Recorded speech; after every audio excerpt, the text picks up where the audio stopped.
Ahoy, fellow cosmic explorers! Today we're unfurling the celestial sails and setting course for an adventure of epic proportions. Our destination? The heart of science fiction, where spaceships come alive as characters in their own right. From epic space battles to heartwarming tales, these 10 spaceships have left an indelible mark on their respective novels.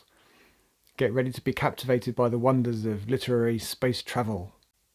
So first up is GSV Not Invented Here. By the time it features in Accession, the fifth of Ian Banks's culture novels, the Not Invented Here is thought to be over 2,000 years old. Not Invented Here is a general systems vehicle. In the culture, a GSV is intended to be an awe-inspiring spacefaring microcosm of the culture. A desert-class GSV, 3.5 kilometers long, the Not Invented Here is big enough to have weather inside. The bigger GSVs can have populations in the billions, as well as being a factory and then space dock for many other smaller but still enormous ships.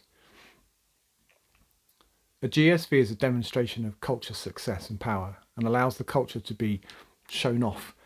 GSVs are also intended to be a survival play. Were the rest of the culture to be somehow wiped out, a GSV and its population and capabilities would be enough to start again. At the heart of Not Invented Here is a mind.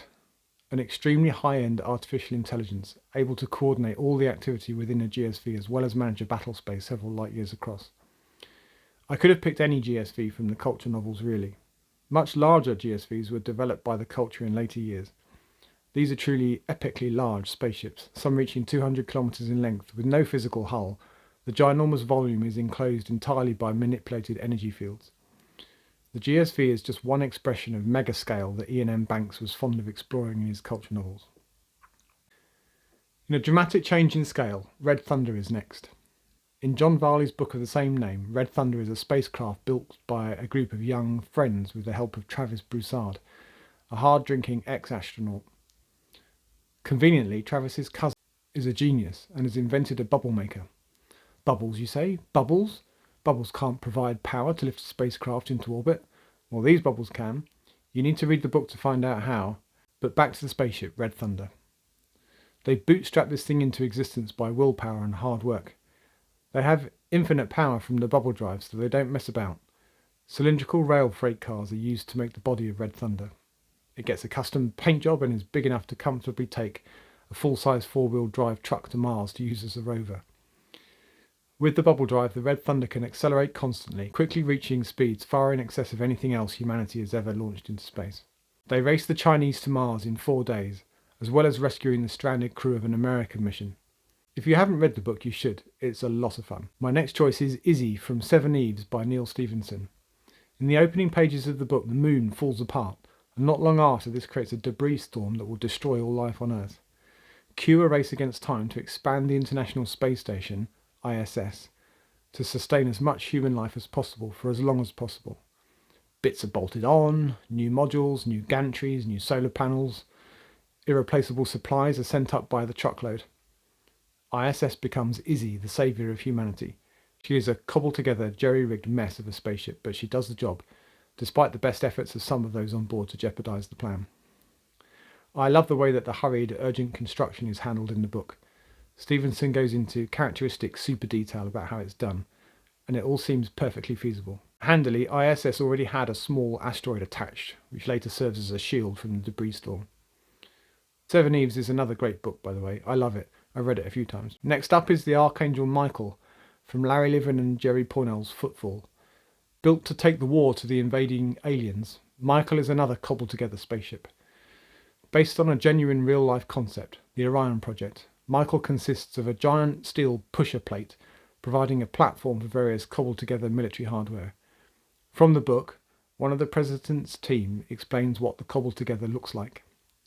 They've invented a lot of weapons. Stovepipes, they call them. They take one of the main guns off a Navy ship and build a spaceship around it, just enough to steer it. Add an automatic loader and nuclear weapons for shells and steer it with a TV. So you won't believe all the stuff they're putting on that ship. Torpedoes with H-bombs, cannon, bundles of gamma ray lasers that go off when the burst from a drive bomb hits them. Anything that can hurt the alien ship is very cool. There are space shuttles as well, 14 single-person kamikaze gunships, and even 16-inch naval guns removed from the battleship USS New Jersey.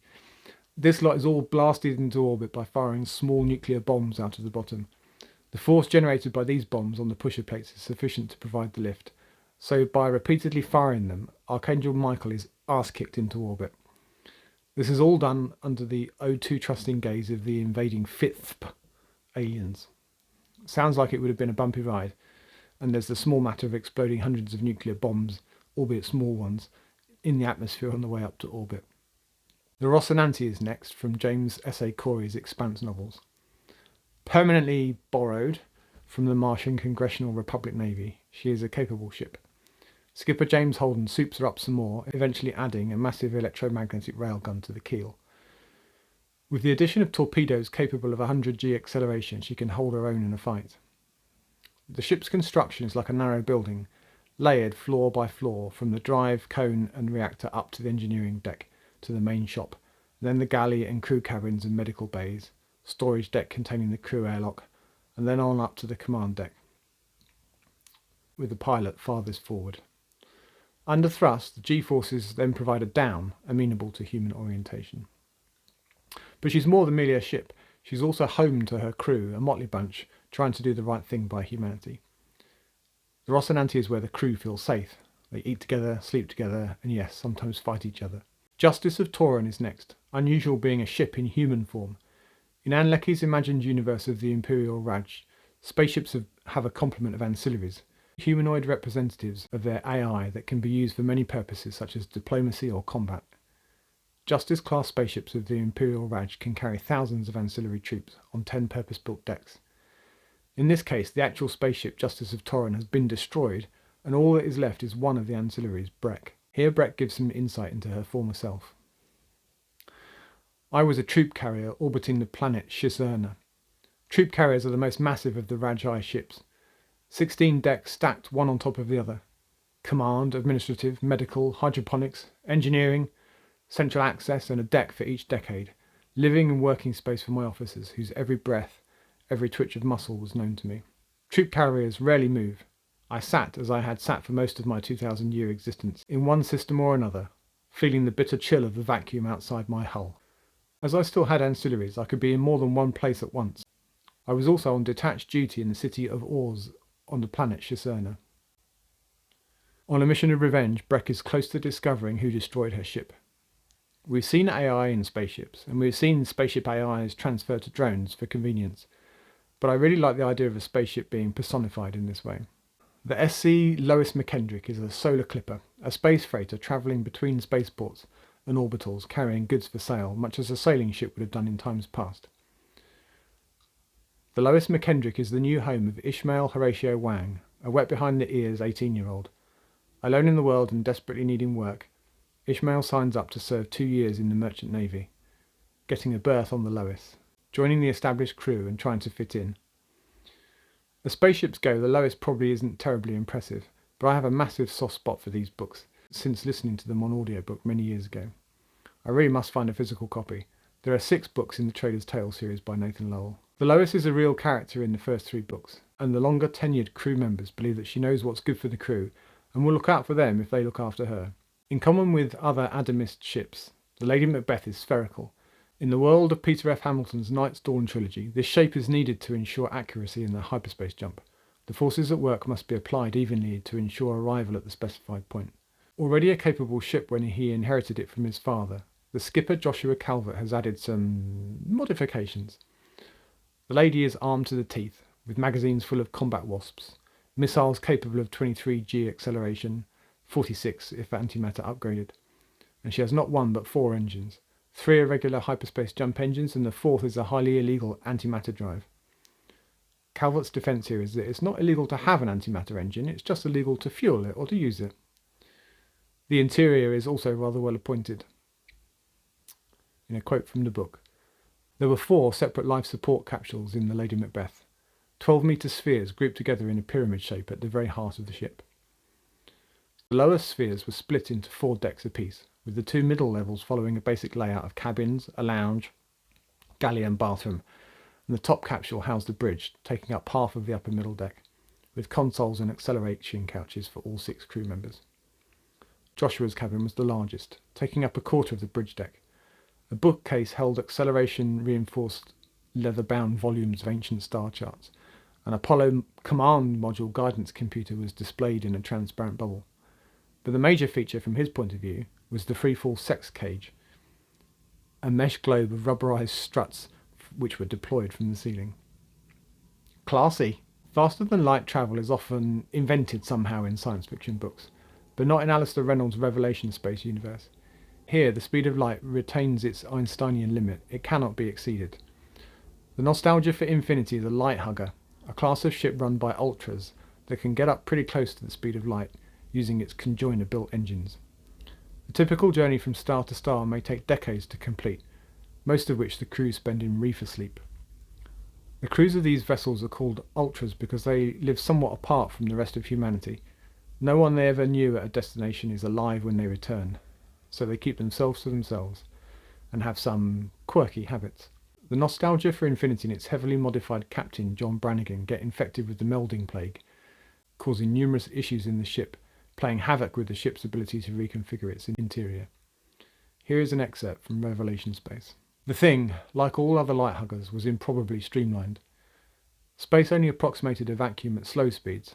Up near light speed, which was where these ships spent most of their time, it was like cutting through a howling gale of atmosphere. That was why they looked like daggers. A conic hull tapering to a needle-sharp prow to punch the interstellar medium, with two conjoiner engines braced at the back on spars like an ornate hilt. The ship was sheathed in ice, so glisteningly pure that it looked like diamond. It was like flying over a city, not another vessel. Awesome. In 2001, A Space Odyssey, humanity sends a small crew and HAL, the ship's Bolshoi AI, to Jupiter to investigate a giant monolith spotted there at the Lagrange point between Jupiter and one of its moons, Io. The ship that they are sent in is the Discovery 1, 122 metres long. The main living quarters are separated from the nuclear propulsion unit by tanks and other superstructure. Discovery 1 was assembled in orbit due to its size and non-aerodynamic design.